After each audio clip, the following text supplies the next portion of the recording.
சாமிக்கே கற்பூர தீபம் சுவாமிக்கே ஐயப்பன்மார்களும் கூறிக்கொண்டு ஐயனை நாடி சென்றிடுவார் சபரிமலைக்கு சென்றிடுவார் சுவாமியே ஐயப்போ ஐயப்போ சுவாமியே.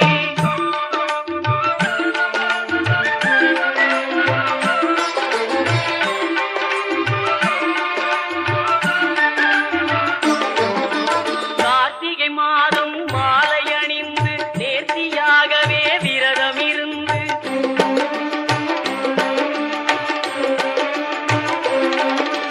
பார்த்த சாரதியின் மைந்தனே உன்னை பார்க்க வேண்டிய